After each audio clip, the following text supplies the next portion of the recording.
அரியலூர்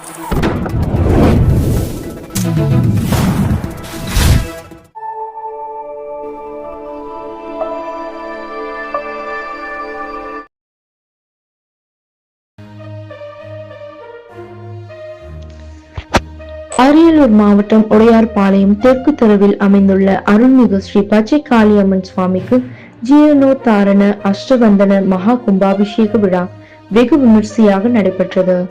இதில் ஏராளமான பக்தர்கள் கலந்து கொண்டு சாமி தரிசனம் செய்தனர்.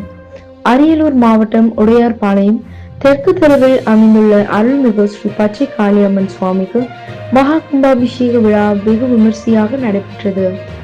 இந்த கும்பாபிஷேக விழாவை முன்னிட்டு கோயில் முன்பு யாகசாலை அமைக்கப்பட்டு நேற்று முதல் கணபதி ஹோமம், நவகிரக ஹோமம், வாஸ்து சாந்தி ஹோமம் உள்ளிட்ட பல்வேறு ஹோமங்களும், விக்னேஸ்வரர் பூஜை, லட்சுமி பூஜை, கோ பூஜை உள்ளிட்ட பல்வேறு பூஜைகளும் நடைபெற்றது.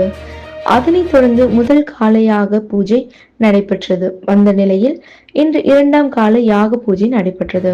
பின்னர் பல்வேறு புனித தலத்திலிருந்து கொண்டு வரப்பட்ட புனித நீரை யாகசாலையில் வைத்து பூஜை செய்த சிவாச்சாரியார் சரவணன் மற்றும் சிவாச்சாரியர்கள் புனித நீரை தலையில் சுமந்து மேளதாளங்கள் முழங்க ஊர்வலமாக கோயிலில் ராஜ கோபுரத்திற்கு எடுத்து சென்றனர்.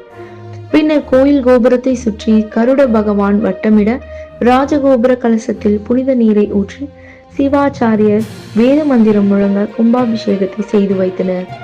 அப்பகுதியை சுற்றியுள்ள ஏராளமான பக்தர்கள் கலந்து கொண்டு சாமி தரிசனம் செய்த நிலையில் புனித நீர் பொதுமக்கள் மீது தெளிக்கப்பட்டது.